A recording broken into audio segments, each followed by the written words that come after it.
Good morning. నేను మీ కావ్య. ఒక పక్క టీడీపీలో కరివేపాకు రాజకీయాలు సిద్ధాంతానికి కేర్ ఆఫ్ అడ్రస్గా మారుతున్నాయి. ఇంకోవైపు బినామీలకు మాత్రమే టూరిజం ప్రాజెక్టులు ప్రజలను గంగలగలిపే పరిస్థితి.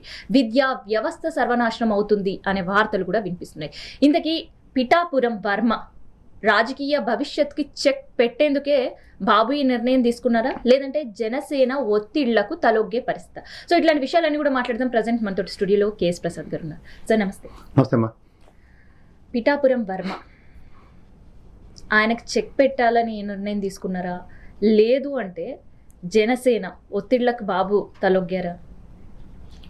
ఇప్పుడు కొన్ని సందర్భాలు ఎలా ఉంటాయంటేనమ్మా, ప్రస్తుత రాజకీయాలు నేను గమనిస్తుంటే, ఇప్పుడు జగన్మోహన్ రెడ్డి అంటే 25 సార్లు దత్తపుత్రుడు అన్న పాపానికి బలవంతాన్న దత్తత తీసుకున్న చంద్రబాబు నాయుడు గారికి అంగవైకల్యం ఉన్న కోరుకుని దత్తత తీసుకున్నాడు ఆయన పవన్ కళ్యాణ్.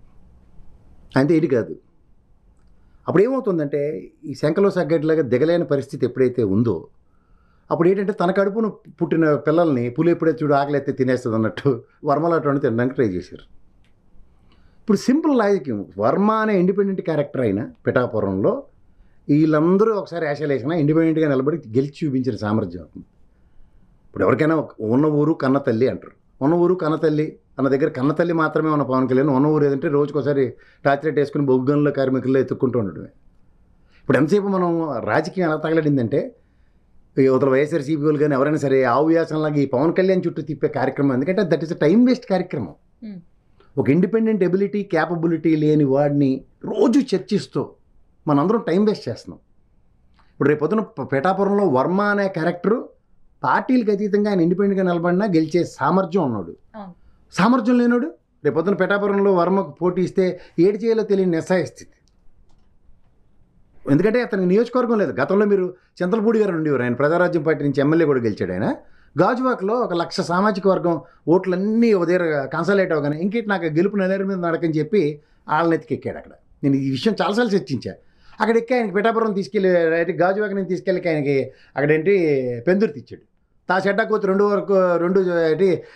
రెండింటా చెడిందని అక్కడ గాజువాకి ఓడిపోయాడు, అక్కడ పెందుర్తిలో ఏమో చింతలపూడి గారు ఓడిపోయారు. సడన్గా నియోజకవర్గాలు మారిపోతాయి. ఎవరి మీద గెలిచేస్తారు? అక్కడ నియోజకవర్గంలో స్థానికత్వం మీద పట్టు ఉండాలి, దాని అన్నిటి మీద పూర్తి అవగాహన ఉండాలి. అయితే పిఠాపురం వర్మకు తథ్యం అనుకున్న సందర్భంలో పిఠాపురం వర్మని చేరదీసిన పరిస్థితి చంద్రబాబు. ఆ తర్వాత కూడా వర్మకి కొన్ని రోజులుగా అక్కడ పార్టీలో ఉండలేని పరిస్థితులు క్రియేట్ చేశారు. ఆయన కూడా ఫ్లెక్సీల గురించి కావచ్చు, ఫోటోల గురించి కూడా మాట్లాడిన సందర్భం దొరబాబుతో ఒకానొక సందర్భంలో వివాదానికి తావిచ్చింది. ఇక్కడ నువ్వు జాగ్రత్తగా గమనించు, నా ఫ్లో అటకు చిన్న సెంటెన్స్ ఉంది ఇంకా దీంట్లో.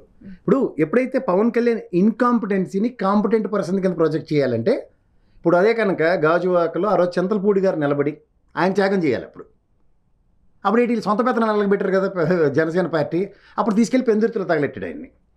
అప్పుడు ఉండిపోయాయి ఆయనకి. సో ఇక్కడ జరిగిన పరిణామం ఏంటి? ఇక్కడ కూటమిలో ఉన్నారు కాబట్టి త్యాగం చేసిన వర్మ నిలబడితే గెలిచిన పవన్ కళ్యాణ్. అది ఓవర్ యాక్షన్ వీళ్ళే చెప్పుకోపోవచ్చు, అసలు అర్థం పర్థం లేని నాగబాబు బయాస్డ్ స్టేట్మెంట్స్ ఇవన్నీ నేను ఎప్పుడు కన్సిడర్ చేయను. ఒక వ్యక్తి సామర్థ్యం నియోజకవర్గంలో తన లేకపోయినా సర్వం తానే గెలిపించినాడు. ఇప్పుడు పవన్ కళ్యాణ్ విషయంకు వచ్చేసరికల్లా ఫ్లెక్సీల విషయంలో మనం మాడినావు ఈ క్వశ్చన్లో. వర్మ విషయం ఆ ఫ్లెక్సీలో నా బొమ్మే లేదనో, లేదా తెలుగుదేశం ఇన్ఛార్జ్గా నా బొమ్మే లేదని ఏడవట్లేదని, చంద్రబాబు నాయుడు గారు బొమ్మే లేదనో కదా. ఇది చంద్రబాబు నాయుడు గారు తెలివితేటలుంటే ఆయన పిలిచి ఏమని చెప్పాలి? అరే ఇప్పుడు పిఠాపురంలో నా బొమ్మ వేసిన అయిపోయినా నేను పిఠాపురం కూడా నేనే ముఖ్యమంత్రి కదా, నువ్వు గెలిపించి నేను గెలిపిస్తాను కదా. పవన్ కళ్యాణ్ 1-to-1 మీటింగ్లు సవర్ తీసి అయిపోయింది, ఏదో అయిపోయింది. ఇప్పుడు ఫ్లెక్సీల గురించి పెద్ద పంచాయతీలు పెడతా పెట్టి అది వదిలేయండి.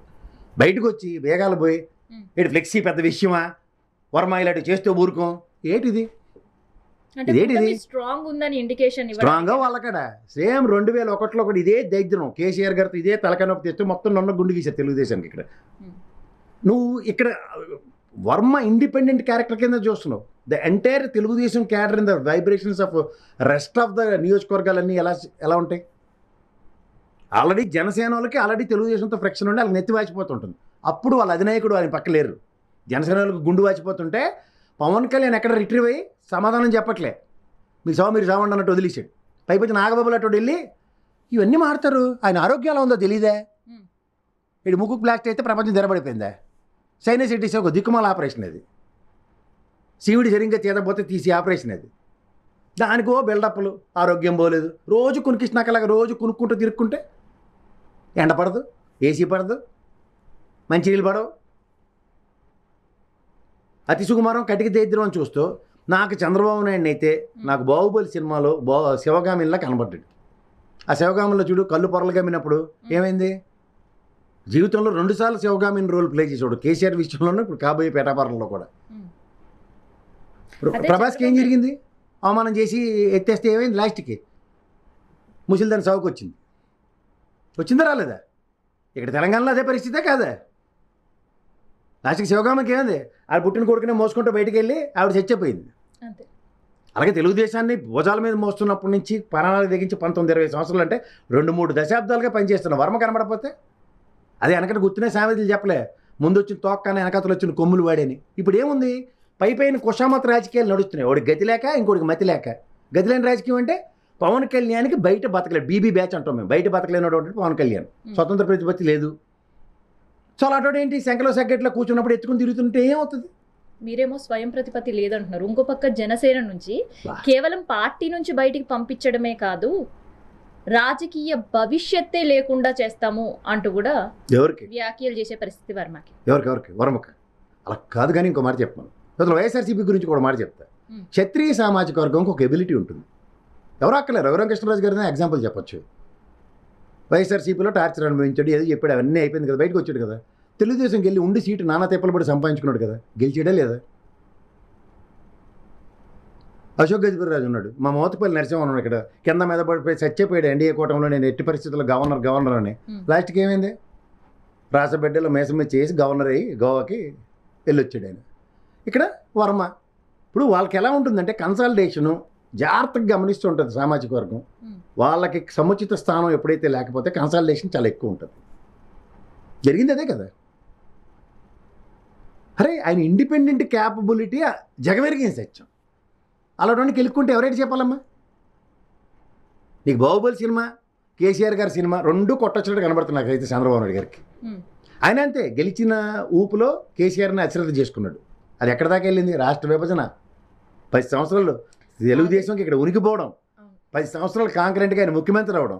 మరి వర్మ భవిష్యత్తు ఏంటో మరి నాకు తెలుగుదేశం ఎప్పుడైతే ఒక తీస్మార్కాన్ లెవెల్ ఉన్న నాయకుడిని కాదనుకున్న తర్వాత వాళ్ళు ప్రపంచనాలు సృష్టించిన ఉదంతాలు ఉంది. అయితే టీడీపీ రాజకీయాలు చూస్తుంటే రాజకీయాల్లో శాశ్వతంగా ఎవరు శత్రువులు ఉండరు, మిత్రువులు ఉండరు అనేదానికి ఒక ఎగ్జాంపుల్ తీసుకోవచ్చా? వర్మని టీడీపీలో శాశ్వత శత్రువులు శాశ్వత మిత్రులు ఈ సోది కబుర్ల కన్నా టీడీపీకి అవసరం ఉన్నప్పుడు ఆలోడెక్కైనా సరే గీసేస్తారు గుండె అని అర్థం. సీటు సింపడంలో వాళ్ళ మించిన వాళ్ళు లేరు. నాటి యనమల, నేటి వర్మ, అలా ఒకరి తర్వాత ఒకరు క్రానికల్ ఆర్డర్లో కనబడుతున్నారు. అయితే ఈ ఇండికేషన్ ఏంటి అంటే కూటమిలో ఎలాంటి రుసుకులు లేవు, ఎలాంటి గొడవ లేదు, కూటమి చాలా బలంగా ఉంది అని చెప్పడానికి వర్మ పైన వేటు వేశారా? నేను చెప్తుంది అదేనమ్మా. ఇప్పుడు రోజు ఇప్పుడు చూడు, ఏదైనా పెళ్ళికి నేను మా ఆవిడ పల్లెకలించుకుంటూ వెళ్ళిపోయి అసలు మమ్మల్ని మించిన ఆదర్శ దంపతులు లేరని బయట, లోపలికి వెళ్ళి రోజు జుట్లు పీక్కు చచ్చిపోతున్నాం అనుకో. బయట ఆవిడ చూసాడు, అరే వాళ్ళు ఎలా కనున్నారా బాబు, సీతారాముల్లాగా ఉన్నారని బిల్డప్లే మిగులుతున్నాయి తప్ప లోపల వాచిపోతుంది ఆవిడకి కనబట్లే. జన సైనికులు ప్రత్యక్ష నరకాన్ని అనుభవిస్తున్నారు. తెలుగుదేశం ధైర్యం ఏంటంటే పవన్ కళ్యాణ్ చేతకాంతనాన్ని తెలుగుదేశం ధైర్యం 2 చెప్పచ్చు. రేపు ఉంది మళ్ళీ ఇంకో 40 సార్లు. ఇప్పుడు నువ్వు వ్యవస్థాగతంగా జనసేన కూడా పార్టీ నిర్మించుకోవట్లేదు, చూసుకోవాలంటే. ఎందుకు నిర్మించుకోవట్లే? పరాణ జీవులకి ఒక అలవాటు ఉంటుంది. ఈసారి ఏమైంది 13 లాస్ట్ టైం ఇచ్చారు కదా, ఇంకోసారి 50 సీట్లు అడుగుదాం, మళ్ళీ 50 సీట్లు వాళ్ళే ఇచ్చుకుంటారు, నాకు ఏడు తలకైనప్పుడు ఉండదు, వాళ్ళు తిప్పలు పడతారు. ఇప్పుడు మా బొలిశెట్టి గారు ఇలాంటి వాళ్ళందరూ, మీకు మిగిలింది మా పెద్ద ఆయన శివశంకర్, ఇలాంటి వాళ్ళు 4-5 ఉన్నారు. ఏముంది వాళ్ళని ఏదో మేనేజ్ చేయొచ్చు, మిగిలిన సంగతి మేము చూసుకుంటాం. ఎప్పుడైనా ఒక ధీమా, ఒక కుషామత రాజకీయాలు, కాలు చెప్పుకుని కాలాగజ్జ కంకాల మాటలు మొదలయ్యాయి అనుకో, ఇంకా ఎదుగుదల ఉండదు. అది ఎక్కడేసిన గొంగలు అక్కడే. అందులో మనవాడికి ఈ దైద్రానికి తోడు ఇక్కడ తెలుగుదేశానికి, జనసేనకి, బీజేపీ వాడు కోతికొమ్మ చాటాడిస్తుండు. ఆల్రెడీ టీవీకే విజయ్కి సినిమా ఆల్రెడీ చూపిస్తూ ఇది పవన్ కళ్యాణ్కి హెచ్చరికలు. మేము ప్రతిష్ఠించిన పార్టీలు పిచ్చి పిచ్చి చేసలు వేస్తే మర్యాదగా ఉండదు. వాళ్ళు ఇంకా కాంగ్రెస్ వాళ్ళు ప్రజారాజ్యం పార్టీ ప్రతిష్ఠించుకొని శివలింగాన్ని మింగినట్టు, ఆలయాలను మింగినట్టు మింగేశారు. ఇక దిక్కు లేదు, దేవాలయం లేదు, సస్తండి ఇక్కడ తేల్చుకోలేక అక్కడ తేల్చుకోలేక. అది కూడా కరవమంటే పాము కోపం మెంగమట్ట కప్ప కోపం అలాంటి దౌర్భాగ్య స్థితిలో ఉన్నాడు. దాని బదులు నాకు కునుకు రోగం పెట్టుకుని రోజుకోసారి ముసుగేసుకుని పడుకుంటే బెస్ట్ అని ముందైతే జుత్తేనే ఉండేది, ఇటు అటు అనుకుంటూ కాలక్షేపం చేసేవాడు. ఇప్పుడు అది లేదు, కాలక్షేపం అదే చేస్తుండే సో కాలక్షేపం ఆయన చేస్తున్నాడు. దాంతోపాటు అక్కడ ప్రజలు కాలక్షేపం చెయ్యాలి అని ఒక నెపంతో వాళ్ళకి తెలిసిన వాళ్ళకి ఏకంగా విశాఖ స్పోర్ట్ అథారిటీయే గెంటేసిన వాళ్ళ ప్రైవేట్ లిమిటెడ్లకి ద్వీపాలు అప్పచెప్పడం కావచ్చు, లేదంటే థ్రిల్ సిటీ పేరుతో ఒక 250 మందికి ఉపాధి అని కావచ్చు, 51 కోట్ల రూపాయల నిధులు కావచ్చు, 10,000 ఎకరాలు రాజధానిలో కేటాయించడం కావచ్చు. ఏం జరుగుతుంది? నువ్వే చెప్పక థ్రిల్ సిటీ అని. థ్రిల్లింగ్గా ఉండాలంటే ఏడు చేయాలి, తన్ని తగిలిసిన నెత్తికేసుకుంటే వాళ్ళ పని సులువు అవుతుంది. ఇప్పుడు ఎప్పుడైనా సరే ఒకటి గుర్తుంచుకో, ఒక ట్రాన్స్పరెంట్ ఇండస్ట్రియలైజేషన్ లేదా ట్రాన్స్పరెంట్ ఒక కాంపిటేటివ్ అథారిటీతో ఎవడైనా పనిచేద్దాం అన్నాడు, వాళ్ళలో ఉన్న ట్రాన్స్పరెన్సీ స్కిల్స్ ఎలా ఉంటాయి?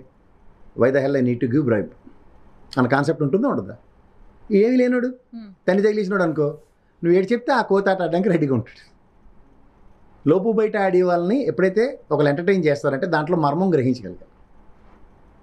ట్రాన్స్పరసీ ఎప్పుడైతే కొరబడుతుందో ఆ ట్రాన్స్పరసీ నుంచి వచ్చేవి ఏంటంటే రిజెక్టెడ్ ప్రోడక్ట్స్ వెలిడిటీ క్రియేట్ అవుతుంది. ఇప్పుడు చూడు, సాధారణంగా ఇప్పుడు దోశలు ఇడ్లీలు వేసి వాళ్ళు ఏం చేస్తారు, రాత్రి మెట్రోకి వెళ్ళి కొంటారు. ఎందుకంటే వాళ్ళ దగ్గర 2-3 రోజుల్లో ఎక్స్పైరీ అయ్యే ప్రోడక్ట్లు యూజ్ డిస్కౌంట్లో దొరుకుతాయి. వీటికి అడ్వాంటేజ్ ఏంటి? ఇప్పుడు గారెలు దేవేవాడును దోశలు వేసేవాడికి రోజుకి 2 లీటర్ల కన్సంప్షన్ నూనె ఈజీయే కదా. అది మెట్రోకి వెళ్ళుకుంటే ఈ will save not less than 30-40 rupees per day. So ఆ కాన్సెప్ట్లో కనుక డెవలప్ చేసుకోండి, ఒక 3 రోజులు స్టాక్ ఒక రోజు తెచ్చి పెట్టుకోవచ్చు కదా. అంటే ఓవరాల్ అగ్రిగేట్ అడిగి ఎంత మిగులుతున్నట్టు. అలా ఈడు ఆలోచించే విధానం ఎలా ఉంటుందంటే, ప్రజలకి ఈడితే ఏం కాదు, ఓ స్పోర్ట్స్ అథారిటీయో లేకపోతే ఈ అథారిటీ అని అలవాటు చేసి థ్రిల్లింగ్గా ఉంటుందని, సముద్రాల్లో బ్రిడ్జిలు కట్టామని ఇలాంటి పకోడీ కబుర్లు అన్నీ చూసాం కదా మనం. లాస్ట్కి ఏమైంది? ఓపెనింగ్ ఆడవాడు తప్ప ఇంకేం మిగలవు. సో ఓపెనింగ్ ఆడవాళ్ళతో కాలక్షేపం చేద్దాం అన్నవాడికి రాజకీయ నైజం అది. రాజకీయ నైజాన్ని ఎంటర్టైన్ చేసి బుర్ర తక్కువ బ్యాచ్ ఎవరు? ప్రజలు. నీకు అర్థమవుతుంది. మళ్ళీ ప్రజలే ప్రతిదీ నెలకొల్పుకుంటారు. వైజాగ్ స్టీల్ ప్లాంట్ ఉంది, ప్రజలు నెలకొల్పుకుంది, కానీ ప్రజలు దాన్ని పరిరక్షించుకోవడానికి వాళ్ళ దగ్గర మెకానిజం ఉండదు. అలా ఏమవుతుందంటే ప్రజాస్వామ్యంలో ప్రజాప్రభుత్వాలు నెలకొల్పడానికి ప్రజలు ఉంటారు, కానీ ప్రజాప్రభుత్వం ప్రజలకు వివిధంగా పనిచేస్తున్నప్పుడు ఏం చేయాలో తెలియని నిస్సాయ స్థితిలో ప్రజలు ఉన్నారు. దీనికోసం బ్యూటీ ఆఫ్ డెమోక్రసీలో ఏమైనా అబ్రివేషన్స్ ఉంటే బాగుండు. నేను దానికోసం ఎదురు చూస్తాను ఎప్పటి నుంచో. ఎలా అయినా ఆల్టర్నేటివ్ క్రియేట్ అవుతుందేమో అని. అవదు. ఒక sports authority, Vishwanath sports and convention private limited, దీనిపైన ఆల్రెడీ కేసులు ఉండడం, విశాఖ స్పోర్ట్స్ అథారిటీకి సంబంధించి అసలుకి ఇట్లాంటివి ఎంటర్టైన్ చెయ్యమని చెప్పి వాళ్ళని మెడల్ బట్టి బయటికి నెట్టేయడం, లీజులన్నీ క్యాన్సిల్ చేసిన తర్వాత ఒక చిన్నారి ప్రాణం పోయిన సందర్భాల్లో కూడా వార్తలు విన్నాం. సో ఇప్పుడు అలాంటి ఒక ప్రైవేట్ లిమిటెడ్ కంపెనీకి భవానీ ద్వీపం అప్పచెప్పడం. నీకు ఇదే చెప్తాను, సింపుల్ లాజిక్ అమ్మా. నీకు ఎప్పుడైనా సరే వాళ్ళది ఎలా ఉంటుందంటే, ఇందులో రాకెట్ సైన్స్ ఏమి ఉండదు. వాళ్ళ సర్వైవల్ ఎలా జరుగుతుందన్న షార్ట్ టర్మ్ పీరియడ్ గెయినింగ్ ఫ్యాక్టర్స్తో వచ్చేదే ప్రజాస్వామ్య ప్రజాప్రభుత్వం.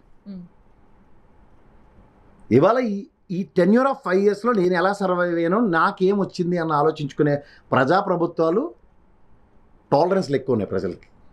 ఎలా ఉంటాయి చెప్పు, నీకు సింపుల్గా చెప్తారు. వైఎస్ఆర్సీపీ నా నా బడ్జెట్ అంతా తవ్వి 2.5 సంవత్సరాల బడ్జెట్ తీసి ప్రజలు ఏదైనా పెట్టాడు. ప్రజలకి తెలుసు అది మాకే వచ్చే డబ్బులని. ఒకటి దగ్గర లెక్క సెట్ ఉంది. రెండోసారి 11 ఇచ్చి నోరు ముసుగు కూర్చోమన్నారు. చంద్రబాబు నాయుడు గారు భూమి తెల్లారి శ్రీకరణ నోట్లోంచి వచ్చే ప్రవచనాలు, జాగంటి గారి ప్రవచనాలు వస్తాయి. ప్రవచనాలు ఎవడన్నా ఆచరిస్తాడే? రాముడు మంచి బాలు ఖర్చు చదువుకుని ఇంటికి పోతారు బయటికి. వీడు మాత్రం చచ్చిన మంచి బాలుల్లో ఉండడు. అది ప్రజలకు ఎనసొంపుగా ఉంటుంది. పొద్దున పూజ చేస్తావు, అప్పుడు అంతా మంత్రాలు చదివి చెరబడిపోతారు ఒక్కొక్కడు. బయటకు వచ్చేసి అన్ని పరికమాల పదులే. అదేట గంట సేపు పూజ చేసావు, నువ్వు ఏడు చేస్తున్నావు మిగిలిన 23 గంటలు అన్నది ఎవ్వడికి ఉండదు కాన్సెప్ట్. దానికి ఎక్కిష్టమైన వాడికి నేను వచ్చి వేరే తెలకొని దిద్ది నేను మారుస్తాను, పెనుమార్పులు సంతరించుకుంటాను అన్నప్పుడు ఏమవుతుంది? తనతో ఉన్న పిల్లలు, తనతో ఉన్న వాళ్ళందరూ చచ్చిపోతారు. చచ్చిపోయినప్పుడు నేను ఒక్కడే ముందుకెళ్ళిపోతున్నాను గుర్రం వేసుకుని పోయాడు అనుకో. జగన్మోహన్ రెడ్డి గారు అదే చేశాడు. అక్కడ గుర్రం వేసుకుని పోయాడు ప్రపంచం అవతలకి. 151 సీట్లు వచ్చాయని. ఇక్కడ చూస్తే వెనకాతల వాళ్ళందరూ కుళ్ళి కుషించిపోయి చచ్చిపోయి పడి ఉన్నారు. వీళ్ళ మొహాన్ని ఒకడికి తులసి నీళ్ళు పోసేవాడు కూడా లేడు. ఎవరిని వెళ్ళి నిద్ర లేపినా, సార్ మీరు వైఎస్ఆర్సీపీ కదా సార్, మనోడు అక్కడ పక్కన చచ్చిపోయినాడంటే, నేను 10 ఏళ్ల క్రితం నుంచి చచ్చిపోయి ఉంటున్నాను రా అన్నాడు ఒకడు. నేను ఆడికన్నా ఇంకో లెవెల్కి వెళ్తే పార్టీ పుట్టిన కాడి నుంచి చచ్చిపోతూనే ఉన్నానని చెప్పేవాడు ఒకడు. వీళ్ళు ముగ్గురిని కాపాడేవాడు వాడు. సడన్గా ఒక నియోజకవర్గంలో ఒకడు పారాచూట్ వేసుకుని కొత్తగా వస్తాడు. నేను పాత కథలు బాగా చెప్పాను, నీకు జ్ఞాపకం ఉందంటే అవును అనగానే ఆకర్షితులు అయిపోతారు. అప్పుడేంటి, ఈ గుర్రం మీద వెళ్ళిపోతున్నవాడికి వెనకాల ఏమవుతుందో తెలియట్లే. సో ఇక్కడ ఫస్ట్ ప్రాబ్లం ఏంటంటే అమ్మా, అధినాయకుడికి స్ట్రైట్ లైన్లో చూడడం రావాలి. స్ట్రైట్ లైన్లో చూడడం వచ్చినప్పుడు ఏమవుతుందంటే, ఇప్పుడు ఇలా ఉన్నప్పుడు నువ్వు కనబడతావు, కావ్యం కనబడుతుంది నాకు. కావ్యం వెనకాతలో నలుగురు ఉన్నప్పుడు ఏం చేయాలి? ఇలా లేచి నేను చూడగలగాలి. ఆ కావ్యం కనబడిపోయిందిలే, కావ్యం వెనకాతలో ఉన్న వాళ్ళు అందరూ కావ్యమే చూసేసుకుంటుంది అనుకుంటే, నేను ఇందాక చెప్పినట్టు పడిపోయి ఉన్నారు, 11కి మిగులుతారు. 11కే మిగులుతారు. ఇక్కడ ప్రాబ్లం ఏంటంటే, ఇప్పుడు చూడు తెలుగుదేశం, నీకు ప్రాక్టికల్ ఎగ్జాంపుల్ చెప్తాను. ఇలా అధికారంలో ప్రమాణ స్వీకారం అవగానే పాత నీరు చెట్టు బిల్లు గబగబా ఇచ్చేశారు. ఇక్కడ ఈడు బిల్లులేవి. పులివెందులు ఆయన వెళ్తే, ఏంటి నా నియోజకవర్గంలో బిల్లులు ఇంకా ఇవ్వలేదా? సంభ్రమాశ్చర్యాలకు గురవుతుంది ఆయన. అంటే మెకానిజం ఏది? అలా అన్ని నియోజకవర్గాలు అదే దైద్యం. అందరూ అలా కలు తిరిగి పెడుకున్నారు, ఎవడన్నా వచ్చి ముఖం మీద నీళ్ళు చెల్తాడేమో అని. సో ఇలాంటి ప్రాస్పెక్ట్లో నువ్వు ఇప్పుడు జనసేన వచ్చింది, నువ్వు ఇందాక కూటమి అన్నావు కదా, జనసేన రాగానే వాళ్ళు ఏం చేశారు? ఇప్పుడు నీరు చెట్టు తొట్టె ఎందుకు అంటే జనసేన వాళ్ళకి. ఎండాకాలం కూడా చెట్లు పోతారా? వాళ్ళు పోతారు. నీళ్ళు పోసామండి చచ్చిపోయి అంటారు. అకౌంటబిలిటీ ఎక్కడ అయిపోయింది? ప్రభుత్వానికి జవాబుదారీతనం మాది. ఈడేమో ఎరుబాగులో 2,75,000 కోట్లు ఇచ్చి 31 లక్షల మందికి ఈ సెంటున్నర భూములు ఇచ్చి ఇల్లులు కట్టి చచ్చి లాస్ట్కి జవాబుదారీతనం అంటే, వెనక నాకు సమాధానం చెప్పేవాళ్ళు అందరూ పడిపోయి చచ్చిపోతే నేనేటి చేయాలి? నా గుర్రం ప్రయాణం ఆగదు. మళ్ళీ 29 ఎలక్షన్కి వచ్చేస్తానని గుర్రం వేసుకొచ్చేస్తాను ఆయన. ఇప్పుడు వెనకాల సైనికులు ఆడ మొక్క నీళ్ళు, చెంబు నీళ్ళు, లేకపోతే పులిహారో ఏదో పెట్టాలి కదా. ఎన్నున్నాయి నియోజకవర్గాలు చెప్పనా? కొన్ని నియోజకవర్గాలు నేను గతంలో తిరిగినప్పుడు పాతోడు మొత్తం పెంటకో పెట్టేస్తే మార్చినోడు వెళ్ళాడు చావుకాడు చచ్చి 6 కిడ్నీలు అమ్మి మొత్తం అంతా వాళ్ళకి అన్నాలు పప్పు అన్నాలు పెట్టిన వాళ్ళు ఆ లింగ్ మనం 11 మంది గెలిచారు. మిగిలిన జగన్ అన్న వాళ్ళు పాట ఆడతారు వెనకట్ల, అన్న నడిచి వస్తే మాస్, అన్న నిలబడితే మాస్ అని. ఆ పాటలు ఎన్నుకుని కూర్చుంటే ఏమైంది? ఇక్కడ ప్రాబ్లం ఏంటంటే అమ్మా, ట్రాన్స్పరెంట్ లుక్ ఫర్ అధినాయకుడు ఉన్నప్పుడు ఏమవుతుందంటే, ఇలా తిరిగి పైనుంచి కింద నుంచి మొత్తం ఉన్న రేడియస్ అందరినీ చూడగలగాలి. చూడడంలో ఏంటంటే, ఈ రోజు దాకా ఈ పార్టీలు పెట్టిన వాళ్ళందరూ, రాజకీయాలు చేస్తున్న వాళ్ళు బర్రెల దోళ్ళకినో గుడ్డి గుర్రానికి మేత వేయడానికి లేరు. వాళ్ళకి మేత ఎలా వేసుకోవాలి, వాళ్ళని ఎలా పరిరక్షించుకోవాలనడానికి ట్రాన్స్పరెంట్ ఐడియాలజీతో ఉన్నారు. ట్రాన్స్పరెంట్ ఐడియాలజీతో పాటు ప్రైవేట్ లిమిటెడ్ కంపెనీలుగా ఏపీలను మార్చే పరిస్థితి. గతంలో ఎండోమెంట్ భూములు ఎక్కడున్నా ఏమున్నాయని ఒక సర్వే చేసి అక్కడ అన్ని కూడా ప్రైవేట్ హోటల్స్, రెస్టారెంట్లు మార్చాలని ఒక నిర్ణయం. తర్వాత ఇప్పుడు టూరిజం కూడా ప్రైవేట్ లిమిటెడ్. సో ఇదేనా ట్రాన్స్పరెన్సీ? అందులో బాగుపడుతున్న వాళ్ళు నెక్కచ్చిగా వాళ్ళే ఉంటారు. నెక్కచ్చిగా వాడు రేపు పొద్దున ఎలక్షన్కి 10 రూపాయలు తీసేవాడు ఉంటాడు. ఇక్కడ అందరూ సమస్యలు పడి ఉన్నారు, వీళ్ళకి నీళ్ళు ఇచ్చేవాడు ఆవిడ. ఇప్పుడు నా టెరిటరీని నేను పరిరక్షించుకునే సామర్థ్యం నాకు ఉన్నప్పుడు నా యుద్ధతంత్రం. ప్రజలు ఈ విషయంలో థర్డ్ ఎంపైర్లు. ప్రజలు నువ్వేమనుకుంటావు? అయ్యో బాబోయ్ వీళ్ళు అసలు వీరాది వీరులు, ప్రజలకి అన్నీ తెలుసు, మమ్మల్ని నమ్మేశారన్న భ్రమల్లో మీరు ఉంటావు. కానీ భ్రమలో ఎందుకు ఉంటారు? వాడు ఉండడు. వాడికి దుఃఖానికి సీట్ నీతో, ఆ కథ నీతో పాటు నాతో పాటు అందరితో పాటు అడుగు చదువుకున్నాడు. చదివినప్పుడు బాగుంటుంది. నువ్వు చూడు, ₹1,00,00,000 వచ్చే కథలే మార్కెట్లో నడుస్తున్నాయి. ఎవడైనా 10,000 సాయంత్రం కష్టపడి కష్టం చేసి ఉద్యోగం చేసి నీలాగా నాలుగా తిప్పలపడి వాడు ఉన్నాడా? చెప్పు తల్లి, ఎవడు ఉండడు. ఎంతసేపు ఆడికి అలా ల్యాండ్ ఇది సేల్ చేసేస్తే ఇందులో 2 crores వచ్చేస్తాయి. వీళ్ళు ఇక్కడేమో అక్కడ ఏదో ఒక ఇది ఉందంట, దాంట్లో మనకి ట్రెజరీకి ట్రాన్స్ఫర్ చేస్తే చాలు, ఆ ట్రాన్స్ఫర్ చేస్తే అందులో వచ్చి 3 crores అని. పెద్ద హోటల్లో నువ్వు ఫస్ట్ లాబీలు చూడు, కలకలు ఆడిపోతుంటాయి. ఒకడు 150 రూపాయలు కాఫీ బిల్లులే తప్ప ఏటి ఉండదు ట్రాన్సాక్షన్, అవన్నీ ఇవే. అలా 190 మంది బతికేస్తున్న దగ్గరికి వెళ్ళి నీకు నేను ఉద్యోగం కల్పిస్తాను, నువ్వు చదువుకోవాలి ఇలాంటివంటే ఎవడంటున్నాడు? ఓకే, చదువు అనేసరికి గుర్తుకొచ్చింది. విద్య, వసతి, వీటికి సంబంధించిన కోట్ల రూపాయల నిధులు పెండింగ్ లో ఉన్నాయి. బడ్జెట్ రిలీజ్ చేయడమే 6,000 కోట్ల రూపాయలు. కానీ ఇప్పటి వరకు వసతికి సంబంధించి ఫీజు రియంబర్స్మెంట్ సంబంధించి ఎగ్గొట్టే ఆలోచనలో ప్రభుత్వం ఉందనిపిస్తుంది. నీకేమైనా డౌట్ ఉందా దాంట్లో? ఇప్పుడు నీకు ఒకటే గుర్తుంచుకోమా, అకాడమిక్ ఇయర్ అవుతుందా, ఫైనాన్షియల్ ఇయర్ అవుతుందా? నాకు తెలిసి 2 ఆగో. ఫైనాన్షియల్ ఇయర్ అంటే నువ్వు బడ్జెట్, ఫైనాన్షియల్ ఇయర్లో ఏం చేయాలి? ఎడ్యుకేషనల్ ఇయర్లకి ఏ బడ్జెట్ ఉంటుందో అది అలకేట్ చేయాలి. నువ్వు 2 చేయనప్పుడు అవి 2 సంవత్సరాలు గడిచిపోయినట్టే కదా. అప్పుడు నువ్వు ట్రాన్స్పోర్ట్ ఎక్కడి నుంచి తీసుకొస్తావు? ముక్కుతూ 3-5 సంవత్సరాలు ఇచ్చావు. ఉదాహరణకి ఇంజనీరింగ్ 4 ఏళ్ళు చదువుతావు, 3 బిల్లు ఫీజు కట్టేస్తే ఫస్ట్ 2 ఇయర్స్ ఎవరు కడతాడు? లేదా ఫైనల్ ఇయర్ బిల్లు కట్టావు నువ్వు, మిగిలిన 3 ఏళ్ళు బిల్లు ఫీజు ఎవరు కడతాడు? అది ఇస్తాడు సర్టిఫికెట్లు మొత్తుకుంటూ జనాలు మొత్తుకుంటుంది అదే కదా సర్టిఫికెట్లు లేవని 2 రాష్ట్రాల్లో. తెలంగాణ రాష్ట్రంలో ఆల్రెడీ ప్రభుత్వం చేతులు ఎత్తేసింది. కోర్టుకు వెళ్తే ఫీజు రియంబర్స్మెంట్ అనేది కాలేజీలు యాజమాన్యాలు చూసుకోవాలి అనే యాజమాన్యాలు ఎవరితో చూసుకోవాలి? ప్రభుత్వంతో చూసుకోవాలి. ఇప్పుడు ప్రభుత్వ విధానం ద్వంద్వ విధానం. ఒక గతంలో ఏముంది, స్టూడెంట్ అకౌంట్లో ఉండేది, ఇప్పుడేమో మేనేజ్మెంట్ అకౌంట్లో వేస్తూ ఉన్నారు. ఆ డెసిషన్స్ నేను తీసుకున్నానా మీరు తీసుకున్నారా? అసలు ఆ పథకం ప్రవేశపెట్టింది కంటిన్యూ చేస్తుంది మీరే కదా. మహానుభావుడు రాజశేఖర రెడ్డి గారు చెప్పారు ఆ పథకం బాగుంది, 10 మంది పిల్లలు చదువుకుంటున్నారు. నెక్స్ట్ వచ్చిన గవర్నమెంట్స్ ఎంటర్టైన్ చేసే లేదా? ఎంటర్టైన్ చేసినప్పుడు 2 ఉంటాయి ఆప్షన్స్. నేను ఆ పథకాన్ని నేను కంటిన్యూ చేయట్లేదు, ఎలక్షన్కి రా, ప్రజలు నిర్ణయిస్తారు కదా. కానీ ఇష్టమే ఎందుకు?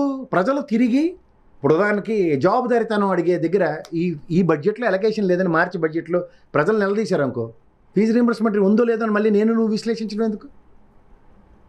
ఇప్పుడు అకాడమిక్ ఇయర్ జూన్లో స్టార్ట్ అవుతుంది ఎగ్జాంపుల్ పిల్లలకి, 10వ క్లాస్ లోపల పిల్లలకి. ఈ బడ్జెట్లో ఉందో లేదో తెలీదా? మార్చి నుంచి ప్రజల్లో రియాక్షన్ మూడేది.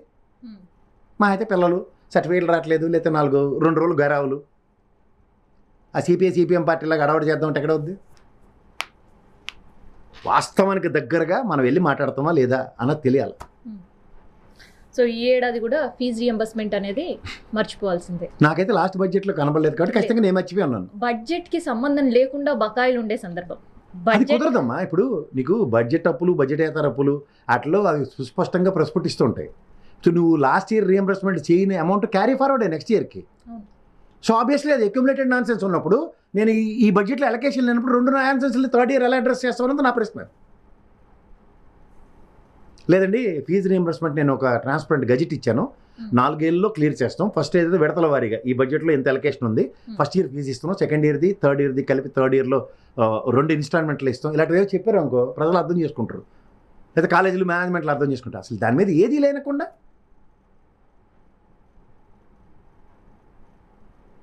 సో విద్యా వ్యవస్థ, ఆరోగ్య వ్యవస్థ ఇవాళ ఏదో సంజీవిని మనం కథ మొదలైంది ఇవాళ మళ్ళీ కలెక్టరల్ కాన్క్లేవ్లో. కేవలం చర్చలకే పరిమితం అవుతాయి ప్రజెంట్ అయితే. ఇప్పుడు hand in bird is more important than birds in bushes అంటారు. ఇప్పుడు hand in bird Aarogyasri, hand in bird fees reimbursement, ఈ 2 లేకుండా రేపొద్దున నేను అద్భుతం ఇంకో కొత్త పథకంతో చరిత్ర సృష్టిస్తూ ఉంటే ఈ 3 years బ్యాక్లాగ్, ఈ 2 years నీ tenure, who will give the answer? Last Jaganmohan Reddy గవర్నమెంట్లో 1 year డ్యూ ఉంది అనుకుందాం ఎగ్జాంపుల్. ఇప్పుడు ఇది నా దృష్టిలో 3 years ప్రాస్పెక్టివ్ కదా. 3 years ప్రాస్పెక్టివ్లో నువ్వు 4th ఇన్నోవేటివ్గా కొత్తది తీసుకొస్తే ఈ 3 years బ్యాక్లాగ్స్ ఎవరు క్లియర్ చేస్తాడు? లేదా ఇప్పుడు దీనికి ఒక స్కెడ్యూల్ ఇస్తున్నాం, పీరియాడికల్గా ఇలా క్లియర్ అవుతుంది, ఇది నెక్స్ట్ నేను ఇచ్చి దీనికి ఇంటర్లింక్ చేస్తాం, ఇదే చెప్తే బాగుంటుంది. ఏది లేకుండా ఈవీకే విజయం సాధించాడు, ఇంకా సీఎం సీట్లో కూర్చోబెట్టడమే ఆలస్యం అనుకున్న నేపథ్యంలో గవర్నర్ చాలా కీలక రోల్ ఏంటి? గవర్నర్ అంటే నా దృష్టిలో కాగితాలు అమ్ముకుని ఇవ్వడం అర్థం. ఒక కాన్స్టిట్యూషన్ పదవి, ఊరికే రిటైర్ అయిపోయిన వాళ్ళకి పార్టీల పరంగా మన నెత్తికి దాపరేస్తారు ప్రతి స్టేట్కి. వీళ్ళకి డిస్క్రిప్షన్స్ ఉంటాయి కానీ మిస్యూటిలైజేషన్ ఆఫ్ డిస్క్రిప్షన్స్ చాలా ఎక్కువ ఉంటాయి. Under the central ruling government డైరెక్షన్లో నడిచేవాళ్ళు. చాలా చాలా చాలా చాలా ప్యాథటిక్ డెమోక్రసీని నేను ఈ లాస్ట్ 5 years నుంచి అయితే చాలా విరుద్ధంగా చూస్తున్నాను. ఎన్డీఏ కూటమికి జస్ట్ 12 సీట్లు తేడా. రాష్ట్రపతి అమ్మ పిలిచి ప్రమాణ స్వీకారం చేయించింది నరేంద్ర మోడీతో. అప్పుడు ఇష్టమే. ఇప్పుడు ఈ గవర్నర్కి వచ్చిన కష్టం ఏంటి? ఇప్పుడు వచ్చిన కష్టం ఏంటి నాకు అర్థం కాదు. విజయ్ విషయంలో ఎందుకు కష్టం అంటే రాత్రి ఆవిర్భవించిన విజయ్ ఏది ఇన్ ద ప్రాస్పెక్ట్ ఏది బీజేపీ ఏది అలా తమిళనాడులోని ద్రవిడ రాజకీయాలను మడతపడడానికి నాటి లుంగి వెంకయ్య నాయుడు కాబోయే ఉపరాష్ట్రపతి అప్పుడు పట్నాభివృద్ధి శాఖగా ఉండే ఆ లెటిన్ ఏఐడిఎంకి మడతకి నెక్స్ట్ ఇప్పుడు మా రాధాకృష్ణ సారు విజయ్ గారు వాళ్ళ అమ్మగారికి చుట్టమాట వెళ్ళిపోయి 4 రోజుల్లో డెవలప్మెంట్ అలా మ్యాక్స్ ఏదో ఒకే ఒక సాన్లోడ్ ఇచ్చాడు మాకు ఇక్కడ కేకే సర్వేలాగా ఏ గెలిచేస్తాడు తెలుసా మీకు అని. అలా రాజకీయం చూసిన తర్వాత ఇప్పుడు రాత్రి నేను స్వతంత్ర ప్రతిపత్తి బీజేపీ వాడి కంటే అరికాల్లో మంట ఎక్కిపోద్ది కాంగ్రెస్ పేరు ఎడితే ఆ 4 ఇచ్చేస్తానంటే ఊరుకుంటాడు. సినిమా ఎలాగుంటుంది? ఒక అందని విషయంగానే ఉంటుంది. కేజ్రీవాల్ని కాంగ్రెస్ మెడలు వంచడానికి ఢిల్లీకి ఎలా వాడారో అలా ద్రవిడ రాజకీయాల్లో ఏఐడిఎంకేని డిఎంకే తల వంచడానికి కేజ్రీవాల్ రూపంలో ఈ విజయ్ని వాడారు. అయితే సో ఇక్కడ జస్ట్ పపెట్ షో, నోరు మూసుకుని ఏఐడిఎంకే సపోర్ట్తో గవర్నమెంట్ ఫామ్ చేయాలి. అంతేకాని నా దగ్గర లిస్ట్ ఉందని గవర్నర్ దగ్గరికి 20 మంది మంత్రులు రేపు ప్రమాణ స్వీకారాన్ని ఇచ్చేస్తానంటే నువ్వు బాడీ లాంగ్వేజ్ చూసావు అక్కడ గవర్నర్ జడ్డోల్లో దండం పెట్టుకుని నిలబడి ఉంటే విజయ్ అక్కడ దాకా ఠక్ ఠక్ అని స్టైల్గా నడిచికెళ్ళి లిస్ట్ ఇచ్చిన తర్వాత దండం పెట్టిండు. నువ్వు గమనించు. సో ఇవన్నీ పరిణామాలు నేను కదా పైన అమిత్ షా అదే పనిలో ఉంటాడు. అసలు సదరన్ రాష్ట్రాలు ఎలా మారితేటం దగ్గర 3 రాష్ట్రాలు చేజేతారు పోయి అలా 5 రాష్ట్రాల్లో రాష్ట్రం ఒకటి తీసుకో కోట్లు కోసరిచ్చినట్టు ఒకటి తెలంగాణ పడేశారు. కర్ణాటక 40% ఫ్రాడ్ నుంచి ఆలిపోయారు అక్కడ. మిగిలింది కేరళ. ఇంకా అలా ఎన్డీఏ కూటమిలో కూడా కాంగ్రెస్ జడ్డితనం బుర్ర తక్కువతనంకి కమ్యూనిస్ట్ పార్టీని ఇంకా శాశ్వతంగా భూస్థాపితం చేస్తారు. ఇంకా ఈ దెబ్బకి బీజేపీ కూడా అక్కడ కేరళలో కమ్యూనిస్ట్ పార్టీని ఎదిగే సీనే లేదు చూసుకోవాలంటే. అంటే కేవలం ఎందుకు మనం అంటే గవర్నర్ పటిష్టమైన ప్రభుత్వం ఏర్పాటు కావాలి 2019 ఎందుకని అడగండి ఫస్ట్ నవంబర్ ఎన్ని అవసరం నీకెందుకు పటిష్టమైన ప్రభుత్వం అమ్మ నువ్వు ఎంత ప్రశ్నించినాడికి అదే ప్రశ్న. నీకెందుకే నువ్వు పటిష్టమైన ప్రభుత్వం నీ వాళ్ళకాడ ప్రభుత్వం నాకు అర్థం కాదు. నువ్వు ఓడవు అసలుకి నాకు అర్థం కాదు. పటిష్టమైన ప్రభుత్వం అసలు నువ్వు ఓడి ప్రతిష్ఠించు నేను ఎలక్షన్ కమిషనర్ నాకు అర్థం కాదు. ఫస్ట్ థింగ్ నీ డిస్కషన్ ఏంటి? 120 మంది వస్తారు నీకు వస్తారు. ఎప్పటికి వస్తారు? వారం రోజులు టైం. ఏం అక్కడ నరేంద్ర మోడీకి ప్రూవ్ చేసిన తర్వాత ఇచ్చారు ప్రమాణ స్వీకారంకి రాష్ట్రపతి గారు. మరి మీకెందుకు ఓవర్ యాక్షన్? ఏమన్నా నేను రాత్రి ఏమన్నా సినిమా చూసి రేటు ఓ ఏనో పాట ఎవరు ఈయన వచ్చారా కొంపలంటూ పోతాడు కేరళ పోతాడు రాత్రి. ఆల్రెడీ స్టాలిన్కి సొక్కలు చూపించండి గవర్నరు. దీనికో గవర్నర్ వాళ్ళ మంట ఎక్కిపోయి దెక్కమాల అబద్ధాలు చదివి చచ్చిపోయిన నష్టమేం లేదు రావద్దు అవతల పోవని పంపించారు. ఓ సంవత్సరం బట్టి గవర్నర్ లేకుండా పని చేసుకుంటున్నారు. ఇంకా గవర్నమెంట్ రాకుండా కూడా వారేస్తున్నా. ఇంకా వాళ్ళ మరతెట్టేసి ఉద్దేశం ఉండి డిఎంకే ఏడిఎంకే ఒకటి వచ్చారంటే చచ్చి ఊరుకుంటారు మీరు. తమిళనాడుకి ఒక వరం ఉందమ్మా. రాష్ట్ర ప్రయోజనాలు కాపాడడానికి వాళ్ళ ప్రాంతీయ పార్టీలు రెండు కూడా నేషనల్ లెవెల్లో ఒకటైపోతాయి in the interest of state. అలా స్టేట్లో ఒకటైతే వీళ్ళకి సినిమా వేరేగా ఉంటుంది. వీళ్ళు మర్చిపోతున్నట్టుకున్నారు డిఎంకే నుంచి ఏర్పడిన పార్టీయే ఏడిఎంకే. బేగలపోయిన ఎంజీఆర్ చచ్చిపోయింది, తర్వాత జయలలితమ్మ చచ్చిపోయింది, కరుణానిధి చచ్చిపోయింది. ఇంకేముంది? నేను హ్యాపీగా ఆయన పోయాడు స్టాలిన్ ఆడ పోయి పళనిస్వామి కలిసి రాలేదు. పాత మిత్రులే వీళ్ళందరూ. సో మళ్ళీ పాత మిత్రులు ఏకమై ప్రభుత్వాన్ని ఏర్పాటు చేసి ప్రాపర్టీస్ ఉంటాయి. In the interest of state అయితే పరిస్థితి ఏంటి మరి? చెప్పమాడుకోవడం అలా చెప్పేశాడు కదా 108 మంది రాజీనామా చేసేది. చేస్తే ఏంటి అడగ ఉపయోగం? బై ఎలక్షన్లు పెడతారు వాళ్ళు. మళ్ళీ 108 గెలుస్తాడు. ఏంటి చేస్తాడు? మళ్ళీ గవర్నర్ దగ్గరికి వెళ్తాడు నాకు అల్లాళ్ళు ఇస్తా అన్నారని. ఫస్ట్ థింగ్ వాడు ఎప్పుడైతే జడ్డోళ్ళగా దిక్కుమాలిన కాంగ్రెస్ని నమ్ముకున్నాడో పాపులో మేమని పాట పాడుకోవడానికి రెడీ అయిపోవడమే. క్లియర్గా తెలుస్తుంది. ఓ పక్కనే రాధాకృష్ణ వచ్చి మడతెట్టేస్తేనే నీకు అధికారం 108 సీట్లు వచ్చాయి. ఇన్ని తెలుస్తున్నప్పుడు ఏంటి నీకు ఏడీఎంకి వాళ్ళని పిలిచి ఉప ప్రధానమంత్రి ఉప ముఖ్యమంత్రి ఇస్తాం జాగ్రత్తగా సవర్ తీసుకుని ఇటు చేసి బీజేపీకి రాజ్యసభలో ఇన్ని ఇచ్చేయాలి. ఇలాంటి మడతకాజాలే ఉంటాయి వాళ్ళకి. ఇప్పుడు వాళ్ళ సావంతా రాజ్యసభ. లాస్ట్ దనకడికి దడేల మంది ఎందుకంతో తెలుసా? ఎంతమందికి తెలుసా విషయం? కేజ్రీవాల్ కోర్ట్ ఆపరేషన్ సక్సెస్ఫుల్గా చేసినందుకు ఇక్కడ కవితకి వాళ్ళందరికీ రౌస్ అవెన్యూ కోర్టులో క్లీన్ చిట్. ఆ దిక్కుమాల లెక్కర్ కేసు లేని దానికి ఇదేంటి నన్ను మడతేసారు ఏంటి? నేను అసలే వినయ్ రామ ఆయన చూసే రాచాడు బోయపాటి. తెలుసా నీకు? ప్రధానమంత్రి అమిత్ షా కనబడగానే ఇలాగే దండాలు పెట్టుకుని తిరిగివాడు. థియేటర్ బాబు మహానటి సినిమా అక్కడ చూపిస్తున్నా మా ఉపరాష్ట్రపతి. నేను అప్పుడు తెలిసింది అనుకున్నాను ఏంటంటే వాళ్ళు అక్కడ రాష్ట్రపతి పదవి ఖాళీ అవ్వగానే సార్ వెళ్ళిపోతారని. అమ్మా ఎందుక ఇంత నటించేస్తాడు సార్ అనుకున్నా. తీరా చూస్తే మళ్ళీ సడన్గా నేను బెంగాల్లోని అని ఒక ఫీలింగ్ వచ్చింది. వాళ్ళతో కలిసి వీళ్ళు ఎప్పుడు చూడు ఎక్కడికి వెళ్తే పిల్లిని శంకరెట్టుకు వెళ్ళినట్టు ప్రతిసారి ఆ కేజ్రీవాల్ కానీ శంకరెట్టుకుని వెళ్తారు. లేదా వాళ్ళు నితీష్ కుమార్ని. కాంగ్రెస్కి దరిద్రానికి మారుపేరు అదే. నితీష్ కుమార్ అయితే ముందే చెప్పేస్తాడు. ఈ కేజ్రీవాల్ అంతా విని లాస్ట్కి చక్కగా చెప్తారు చెవులు. చెప్పిన దానికి ఏమైంది? దడేల మంది దనకడికి. అప్పుడు మన రాధాకృష్ణ సార్ వచ్చారు. సదరన్ స్టేట్స్ ముద్దుబిడ్డ నా సుదర్శన్ రెడ్డి అనకు నోట్లో మెట్టుకొట్టి అయిపోయింది. సంతోషం. అంతా బాగానే ఉంది కదా. మళ్ళీ బాగున్నప్పుడు మధ్యలో దూరినప్పుడు కూడా నువ్వు అర్థం చేసుకోకపోతే లింగలింగమని గెలిచిన ముష్టి 4 సీట్లు అటు ఎటు కాకుండా పూజకు పనికిరాని పువ్వు కింద తయారు చేశారు ఇవాళ విజయ్ని అక్కడ కూర్చోపెట్టి. నీకు ఈ దైదులు 4 ఇస్తే ఏడు చేస్తావు వెళ్తావు అంటే ఈ పాడడానికి ఎగేసుకుని రాజ్భవన్ ముట్టడట. ఆడే ఉంటే తెల్లసేరు ఎందుకని వీళ్ళ మొఖానికి ఒక కేడరు వలకాడు ఉంటే వీళ్ళు నిలబడి చచ్చుందరు కదా. గతంలో 7 నాకైతే స్టాలిన్ గారే ఇలా దండం పెట్టాలని లాస్ట్ టైం 20 సీట్లు తక్కువైతే మాకు వద్దు అంటే సరే అని లాస్ట్ దాకా తీసుకొని సతల పడే దమ్మిడి పనికిరాని ఎదవాలని చెప్పి ఆయన ఒక్కడే నిలబడి గెలిచి ప్రభుత్వం స్థాపించుకున్నాడు. ఈసారి దేవుళ్ళు ఆడుకుంటే ఎక్కడో అక్కడ తావుర్లు ఆడుకుని 4 గెలిచారు. అలా సెదంబర్ వాడు ఉంటాడు, లుంగి కట్టుకుని తిరుగుతూ ఉంటాడు. ఏడు చేస్తాను కనుక్కోసారి. అక్కడ ఉన్న రాజకీయాల్లో మన బతుకు ఇది, మన రాష్ట్రంలో దరిద్రం ఇది. మనం ఎవరి దగ్గర దేవుళ్ళు ఆడుకోవాలి. ఐఎన్డీఏ కూటమిలో ఆల్రెడీ స్టాలిన్తో సస్తున్నాం కదా, మళ్ళీ విజయ్తో దరిద్రం ఏంటన్న లాజిక్ ఉందాడికి. ఒక ప్రాంతీయ పార్టీలని ఆడు బీజేపీ వాడు కబలించుకుని తినేస్తాడు. ఒక పక్కన ఆడు చేస్తున్న అశ్వమేధ యాగంలో ఈ మళ్ళీ ఎర్రిమొహాలు వేసుకుని అక్కడ స్టాలిన్తో చెడగొట్టుకున్నారు. ఎందుకు విజయ్ దగ్గరికి కలిసి ఆయన మంటెక్కిపోయింది ఆయనకి. ఇప్పుడు ఐఎన్డీఏ కూటమిలో స్టాలిన్ ఉంటాడా? అంతకన్నా నీకు పవర్ఫుల్ వాయిస్ ఉందా?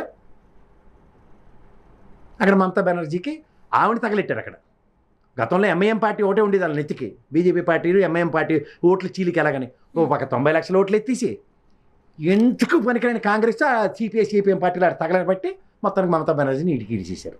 మొత్తానికి విజయ్కి సీఎం పదవి అందని ద్రాక్షే. బీజేపీ జహాపన తుజే గ్రేట్ అని 3 Idiots సినిమా చూడు, అటు ప్యాంట్ ఇప్పేసి ఇలా 3 సార్లు అంటారు చూడు, అలా అనేదాకా వాళ్ళు వదలరు. అంతవరకు వాళ్ళు చేసినంత కాలక్షేపం ప్రపంచంలో వాడు చేయడు. వాళ్ళ పరంస్వామి వెళ్ళిపోయాడు, యశస్మి అని వేకెన్సీ అని. ఫుల్ వేకెన్సీ ఉంది, నువ్వు ప్రూవ్ చేసుకోగలవా? నాకు వీళ్ళు టచ్లో ఉన్నారని చెప్పారు కదా ఇప్పటిదాకా. మాకు ఇప్పుడు టీవీకి వాళ్ళు బోల్మని టచ్లో ఉన్నారు. వీళ్ళ దగ్గర నుంచి పోయిన వాళ్ళు సగం మంది ఉన్నారు, టచ్లో ఉన్నారండి అని చెప్పాడు. ఇంకో గవర్నర్, ఎంత మంచి మాట చెప్పావమ్మా, అలా ముద్దు పెట్టుకుని మరీ నీకు అవకాశం ఇస్తానని చెప్తాను. ఆయనకి ఇష్టమే. ఈ ఎర్రి కాంగ్రెస్ వాళ్ళు మాత్రం ఈ జీవితంలో చేరారు. వాళ్ళ దెబ్బకి ఎందుకు పోగొట్టుకున్నారు చూడు. అవతల కేరళ ఇంతో అంత ఐఎన్డీఏ కూటమిలో ఉన్న కమ్యూనిస్ట్ వాళ్ళు సభకు నమస్కారం. స్టాలిన్కి మంటెక్కిపోయి ఉన్నాడు. పాత రిలేషన్లు మళ్ళీ తవ్వుకొని దేవుళ్ళు ఆడుకొని ఏడీఎంతో నిలబెట్టుకోవడానికి కనీసం అర్థం చేసుకుని ఆ జైలలితమ్మ కూడా లేదు. కథల్లేని ఖర్గేతో, బుర్ర జ్ఞానం లేని ససవ జయరాం రమేష్తోనూ, ససవ దిగ్విజయ్ సింగ్తోనూ రాష్ట్ర ద్రోహులు వాళ్ళు తెలంగాణకి. శుభ్రంగా కేసీఆర్ గారు చెప్పారు విలీనం అయిపోద్ది లేదా ఉప ముఖ్యమంత్రి ఏదో ఇవ్వమంటే అచ్చచ్చచ్చ ఇది పెద్ద తీసిమారు. కానీ ఆ దిగ్విజయ్ సింగ్ తెలివితేటలకి సంకనాగా పెట్టాడు. 10 ఏళ్ళు గుండు గీసి కూర్చోబెట్టారు. ఇప్పుడు మళ్ళీ రేవంత్ రెడ్డి అన్న దిక్కు వేయడానికి ఒరిజినల్ కాంగ్రెస్ వాడు లేడు. రేపు రేవంత్ రెడ్డిని గెలుక్కుంటే మళ్ళీ దేహీ అని ఒక పాట ఉంటుంది, పాపులో మేమని పాట పాడుకుంటే తిరగడం.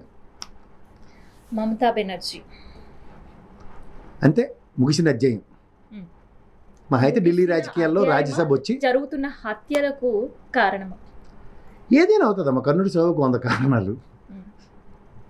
ఇప్పుడు అదేదో సినిమాలో డైలాగ్ ఉంటుంది, సువేందర్ మమతా బెనర్జీ పైన ఒక తీవ్రమైన విమర్శ. చంద్రని చంపించింది మమతా బెనర్జీ, ఆమె మీనల్లుడే అని చెప్పి. సో ఓడిపోవడానికి కారణం కాబట్టే చంపించారు అని. మరి లాస్ట్ టైం కూడా ఓడిపోయింది కదా, అప్పుడు ముఖ్యమంత్రి అయింది కదా, అప్పుడే ఈ పని చేయాలి కదా. మరి అప్పుడు ఎందుకు చేయలే? సింపుల్ మన ప్రశ్న సమాధానం అక్కడే ఉంది కదా. లాస్ట్ టైం ఏమైనా గెలిచిందా? అక్కడే ఓడిపోయింది కదా. ఓడిపోయిందా లేదా? మరి అప్పుడే చేయాలి కదా పని. అదేట్రా నన్ను ఓడగొట్టరు, నేను ముఖ్యమంత్రి అని చెప్పి లేపేయాలి కదా అప్పుడే. 5 ఏళ్ళు భరించిందా లేదా?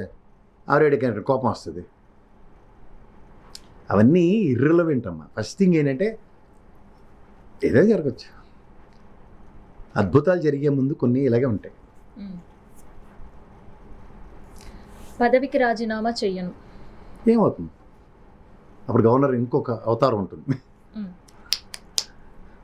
ఇవన్నీ డిజైన్డ్ ప్రోగ్రామ్స్లో పార్ట్ అండ్ పార్సల్ సంతకనే వాళ్ళు ఇది ట్రై చేస్తున్నారమ్మా వాళ్ళు. ఆయన నరేంద్ర మోడీ ఒక బీజేపీ అశ్వమేధ యాగం చేస్తుంది. బై హుక్ ఆర్ కుక్ వాళ్ళే మొత్తం దేశం అంతా కాషాయం జెండాలు ఎగరేయాలి. అదే వాళ్ళ దృక్పథం, వాళ్ళ ధ్యేయం. ప్రజెంట్ ఏం చేస్తారంటే స్ట్రైట్ లైన్ మెథడ్లో కొన్ని రాష్ట్రాలు ఎత్తగలిగినవి ఎత్తేస్తారు.